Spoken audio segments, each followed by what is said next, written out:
Maging paalala at babala ito sa lahat ng kababayan nating OFW pauwi man sa Pilipinas or pabalik sa ibang bansa, na huwag nyo nang susubukin na maglagay ng sobra-sobra sa inyong bagahe, lalo na sa inyong check-in baggage. Dapat sundin nyo ang nakalagay na baggage allowance sa inyong ticket. At kung sa hand carry naman, ay 7 kg lang ang maximum na pwede nyong ilagay. Huwag na kayong maglagay ng sobra para hindi maging abala sa airport, kagaya sa nangyari dito sa mga kababayan natin. Nako, ito ang problema namin. Sumobra sa timbang. Ang laki ng babayaran. Kaya ginagawa ng remedyo kung paano ito iaayos.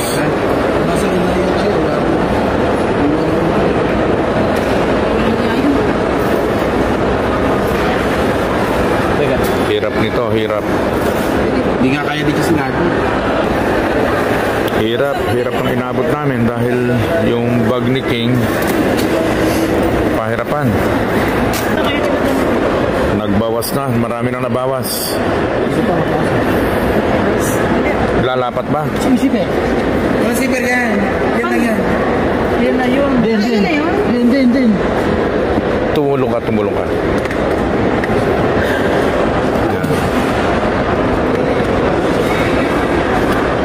Masira yung maleta.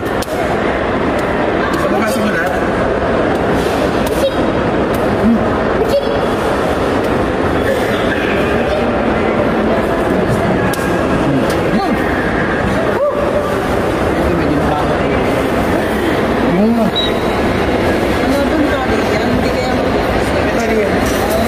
Merong belt kan eh. Sigipan natin yung talo. Oo.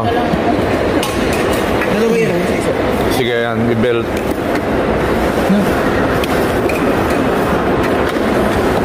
Ay, Ken, ano? Yung isa pa gano'n. Di ba gano'n, kuya? Hindi, ganyan lang pareho. Ken, Sigit ba, kuya? baka bumitaw dito. Dapat dito mo ilagay sa loob. Dito mo ilagay para nakasagko. Yan. Kasi pagka sinasakay sa aeroplano, baka...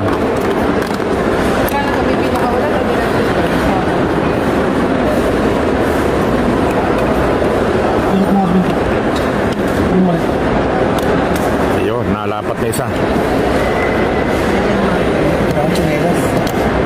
Parehas ba? Parehas. Hindi mo sa paano kilala. Hindi nga pwede, 7 kilo na yan. Sakto na. Talog mo siya. Pero baka bumitaw, igawin mo nga Ken, gano'n. Yan. Baka bumitaw mamaya sa aeroplano, problema. Sige. Ay, kuya. Ay, ano mo to? Dito. Hindi kaya talaga siya kasi Hindi, okay na yan. And bunso. Ay, sana okay na ito. Sana. Para wala na problema. Kaganapan sa airport to. Ayoko talaga ng mga dress. May mag-ukay-ukay. Uwi ka na. Chance na rin. Ano ko? May kopi ko. malamig pa to, sige na. Sobrang ano sa ba? Kasi kung ilagay na malaki, hindi pwede. Ano ka, yung hamburger ka ngayon, hindi ka naman. Bakit kasi tinanggal na lahat yan sa bag niya? Tinanggal na lahat. Sinapit sa akin. Doon sana all boyfriend mo. Boy, hindi pa mangkin. Pilipina yun mo.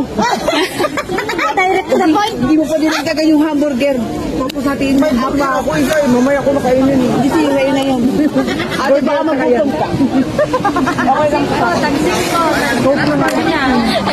Yung gusto. Tagsing ko na lang. Tagsing ko. Akas matalindi. Tagsing ko. Bakit hindi mo pinilo yan? O yung mga na-delay, magtinda na lang ng ano. Pinilo ko to. Kaso lang, bago ako umalis. May stand pa siya sa Hinanap lang sabi ng ano ko. Dahil mo yung mga pinanigay ko sa'yo. Yung mga kasama ko, dahil mo lang nilalaki. Ay, naku. Kasi 46 kilos na rin nakakadalawa. Ngayon, saan mo yan ibibigay? Ha? Ngayon, 46 na. Hindi, 96 ako. Ay, naku, ang dami pala. Hindi, 96 kilo ang baggage ko. Check, tatlong bag, 23. Kailangan 23 lang tayo, 23. Grabe kahigpit ngayon ng hand carry. Lahat ng mga lalampas ng 7 kilo babawasan. Ayan. May nagsindi. Nagkandara pa yung mga kababayan natin ngayon kasi mahigit na 7 kilo. Yan mga kabuks, ito na yung kinakatakutan ng mga OFW. Ang pagpa-check-in ng baggage. Baka kasi sumusobra. May kababayan tayong umiyak kanina kasi over siya ng 10 kilos. Diyos ko, wala siyang pambayad. Buti na lang nahanapan ng paraan. Pila na kami. Yan sila. So sa mga may planong umuwi, i-check nyo kung ilang kilo yung bagahin nyo. Huwag pa sobra, ha?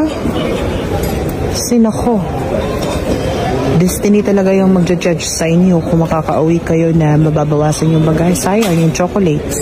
Minsan ko na rin naranasan na magkalkal sa airport dahil nga sobra sa kilo. Pero mula noon ay bago ako pumunta sa airport, lalo na kapag malapit na ang flight ko, ay araw-araw kong kinikilo ang aking maleta para masiguro na tama ito sa timbang. Dahil guys, napakahirap at napakalaking abala kapag magkakalkal ka pa sa airport. Kaya maging paalala at babala ito sa lahat.